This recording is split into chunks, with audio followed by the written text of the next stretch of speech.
Assalamualaikum warahmatullahi wabarakatuh. Apa kabar anak-anak? Mudah-mudahan selalu dalam keadaan sehat dan selalu dalam lindungan Allah. Amin. Hari ini kita lanjutkan pembelajaran tematik tema 3 subtema pertama pembelajaran pertama. Nah, tema 3 ini kita membahas mengenai makanan sehat. Nah, makanan merupakan sesuatu yang sangat penting bagi setiap makhluk hidup. Nah, makanan itu sebagai sumber energi untuk aktivitas kita sehari-hari. Nah, bagaimana tubuh mengolah makanan? Nah, tubuh kita mengolah makanan yaitu yang pertama masuk ke mulut. Makanan tersebut masuk ke mulut lalu ke tenggorokan. Setelah itu ke lambung. Nah, fungsi lambung yaitu untuk menyerap dan menyimpan makanan sebelum akhirnya dapat diserap oleh sel-sel tubuh sebagai sumber energi. Nah, sampai sini sudah paham? Paham ya? Selanjutnya, amatilah gambar berikut. Nah, di sini ada gambar. Nah, di sini ada makanan sehat. Nah, makanan sehat ini terdiri dari buah-buahan dan sayur-sayuran. Nah, kalian isi di bawah ini. Pertanyaan di bawah ini halaman 2.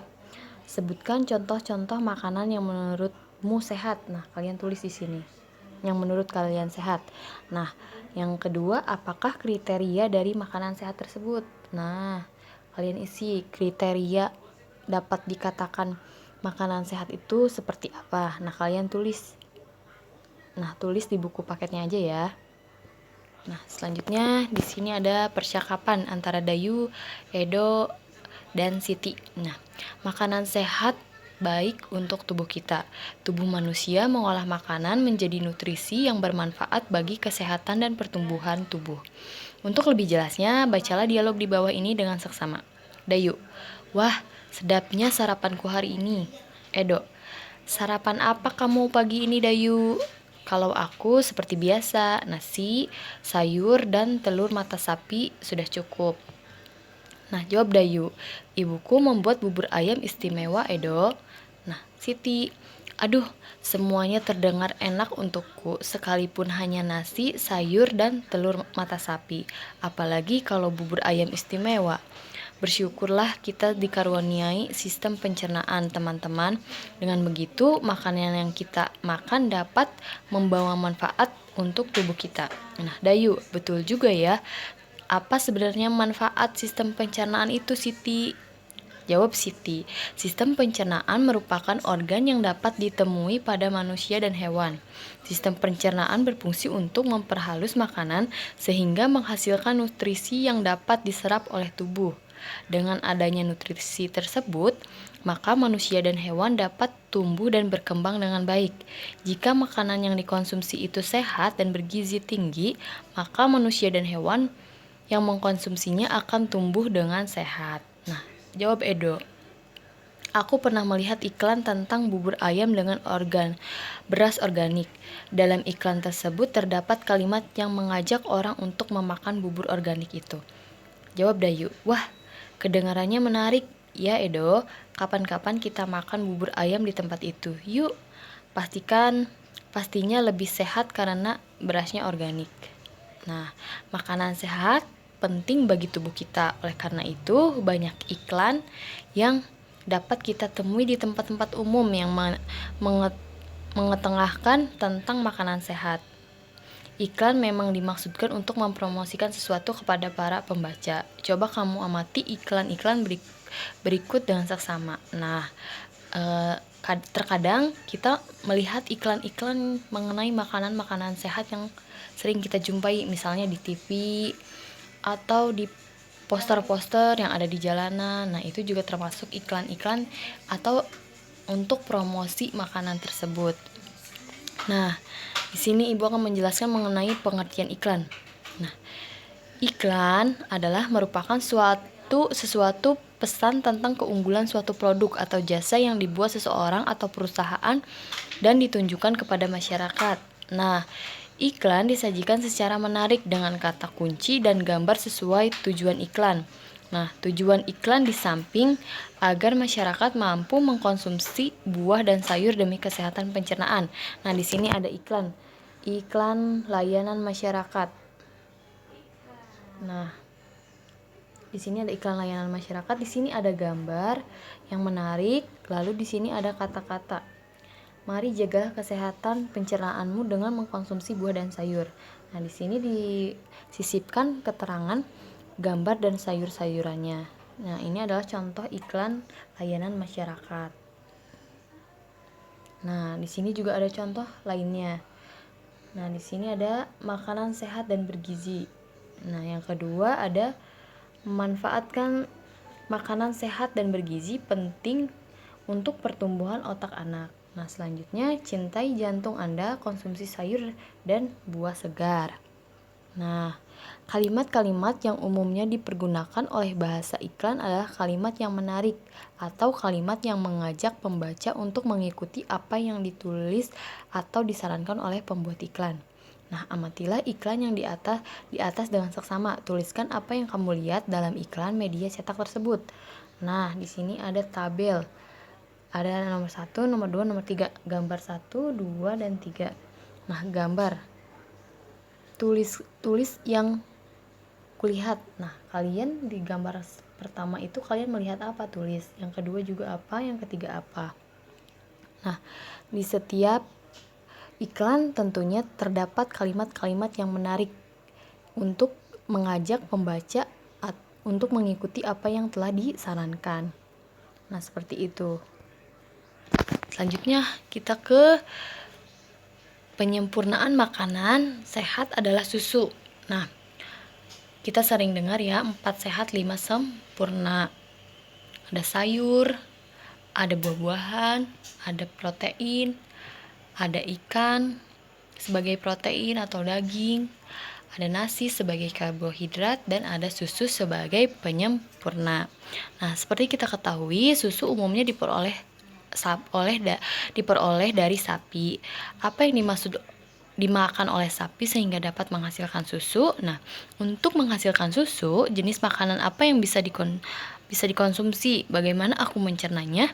Nah, kita simak penjelasannya. Nah, bagaimana sistem pencernaan pada makanan pada hewan ruminansia? Nah, hewan ruminansia adalah kelompok hewan mamalia yang biasa memamah atau memakan 2 kali dan dikenal dengan hewan memamah biak. Nah, hewan ruminansia ini bisa dikatakan juga hewan memamah biak atau memakan 2 kali yang dikenal dengan hewan memamah biak. Contohnya, hewan ruminansia ini adalah sapi, kerbau, rusa, domba, kambing, dan kijang. Nah, sistem pencernaan hewan ruminansia ini lebih kompleks dibanding pencernaan hewan lainnya. Pada hewan ruminansia terdapat 4 bagian lambung dengan fungsi yang spesifik. Selain itu, pencernaan makanan pada hewan ruminansia dibantu oleh beberapa mikroba, atau mikroba itu bakteri atau protozoa. Nah, mikroba tersebut dapat membantu mencerna rumput. Nah, kita coba perhatikan penjelasan berikut. Nah, mekanisme pencernaan makanan pada hewan ruminansia. Nah, seperti yang telah dijelaskan sebelumnya, salah satu contoh hewan ruminansia adalah sapi. Nah, kita baca informasi mengenai organ pencernaan pada sapi. Nah, makanan seperti rumput pertama kali masuk ke dalam mulut sapi. Di dalam mulut terdapat organ-organ pencernaan seperti berikut. Yang pertama, gigi. Gigi sapi tersusun dari gigi seri yang berguna untuk memotong makanan dan gigi geraham untuk mengunyah makanan. Nah, ada 2 gigi seri dan gigi geraham. Nah, lidah. Lidah sapi berguna untuk merenggut rumput atau makanan dan mendorong makanan yang sudah dikunyah menuju lambung. Dan yang ketiga ada saliva, merupakan cairan atau enzim khusus yang dihasilkan oleh kelenjar khusus pada sapi yang kemudian disalurkan ke dalam rongga mulut. Saliva berperan dalam proses pencernaan kimiawi. Nah, lambung sapi berbeda dengan lambung manusia, ukurannya jauh lebih besar. Lambung sapi merupakan organ pencernaan yang sangat penting bagi sapi. Lambung sapi terdiri atas 4 bagian, yaitu rumen, retikulum, omasum, dan abomasum. Oleh karena itu, sapi dikatakan memiliki 4 perut. Nah, ini ada lambungnya ada 4, yaitu rumen, omasum, abomasum dan retikulum. Nah, ini retikulum di sini, abomasum di sini, omasum di sini, dan rumen di sini. Nah, bisa kalian lihat. Nah, berikut bagian-bagian dari lambung sapi. Rumen atau perut besar, tempat terjadinya pencernaan dengan bantuan mikroba atau bakteri. Di sini makanan dicerna hingga menjadi bubur dengan gerakan mengaduk yang dilakukan oleh dinding rumen. Nah, pada sapi beristirahat, makanan kembali ke mulut dan dikunyah kembali. Setelah dikunyah, untuk yang kedua kalinya makanan masuk ke retikulum atau perut jala. Nah, sekarang retikulum. Di dalam retikulum, makanan kembali mengalami proses fermentasi dengan bantuan bakteri anaeroba dan protozoa. Di dalam bagian perut ini terjadi proses absorpsi dan penyaringan benda-benda asing yang masuk bersama makanan sehingga tidak masuk ke omasum. Nah, di retikulum ini terjadinya penyaringan. Apabila ada benda-benda yang asing, maka tidak akan masuk ke omasum. Nah, di dalam proses retikulum ini dibantu oleh bakteri anaeroba dan protozoa. Nah, manusia pun memiliki enzim-enzim di dalam tubuhnya untuk membantu dalam organ pencernaan, namun berbeda dengan hewan. Nah, kalau hewan itu dibantu dengan bakteri anaeroba dan protozoa. Nah, selanjutnya masuk ke omasum. Omasum adalah perut kita. Di dalam omasum, makanan dicerna dengan bantuan enzim pencernaan. Selanjutnya makanan masuk ke abomasum. Nah, hewan juga memiliki bantuan enzim seperti pada manusia. Manusia pun memiliki enzim untuk membantu dalam pencernaan, dalam organ pencernaan. Nah, sekarang ke abomasum atau perut masam. Perut bagian inilah yang sebenarnya disebut dengan lambung.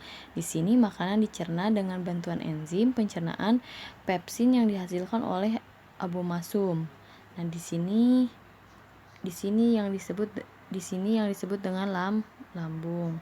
Namun tetap saja sapi memiliki 4 lambung yang terdiri dari rumen, retikulum, omasum, dan abomasum.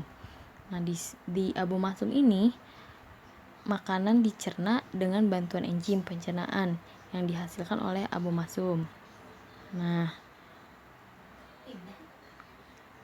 diagram. Nah, di sini ada diagram. Diagram di bawah ini menjelaskan mengenai proses pencernaan pada hewan rumenansia atau sapi yang telah tadi jelaskan. Nah, berdasarkan keterangan yang telah kamu pelajari, lengkapilah diagram berikut. Nah, rumput dikunyah, lalu ke esofagus. Nah, lalu ke rumen. Nah, proses terjadi di rumen itu apa? Nah, kalian jelaskan di sini. Lalu ke mulut, proses terjadinya apa? Lalu ke retikulum. Setelah ke retikulum ada apa di sini? Ada satu lagi. Lalu ke abomasum. Nah, kalian jelaskan di sini. Nah, bisa kalian pahami? Nah, ini di halaman 9. Selanjutnya kita ke tugas membuat kreasi. Nah, tadi kan kita sudah melihat dan memahami bagaimana pencernaan pada hewan rumenansia atau sapi yang telah dijelaskan. Nah, sekarang kita memberi nama setiap bagian. Kalian menggambar sapi. Nah, seperti gambar ini di buku tulis boleh, di buku gambar boleh. Nah, memberi nama setiap bagian organ pencernaan pada hewan sapi. Nah, memberi tanda panah gunakan warna merah sebagai perjalanan makanan pada hewan sistem pencernaan sapi. Nah, untuk menggambar penjelasan makanan, nah dipakai menggunakan tanda merah, tanda panah merah. Nah, seperti itu. Misalnya, lalu warnai gambarmu sebaik dan semenarik mungkin. Nah, sapinya diwarnai semenarik mungkin. Yang terakhir, jangan lupa untuk menuliskan nama anggota kelompok. Nah, karena kita tidak berkelompok, jadi tulis nama kalian saja, bukan anggota kelompok ya, nama kalian di atasnya. Sudah bisa dipahami? Sudah ya. Selanjutnya soal evaluasi. Nah, karena kalian tadi telah menjelaskan dan melihat dan menyimak penjelasan yang telah Ibu berikan, nah kita evaluasi. Apakah kalian benar-benar menyimak penjelasan yang telah Ibu berikan atau tidak? Nah, ada di Ayo Renungkan. Menurutmu mengapa kita perlu belajar tentang organ pencernaan hewan? Apakah akan berguna bagimu? Nah, jelaskan. Yang kedua, kegiatan apa yang paling menarik kamu lakukan hari ini di rumah? Jangan di sekolah ya, karena kita tidak sekolah, kita belajarnya daring, maka ini ganti di rumah. Apa yang membuatnya menarik? Nah, selanjutnya, bekerja sama dengan orang tua.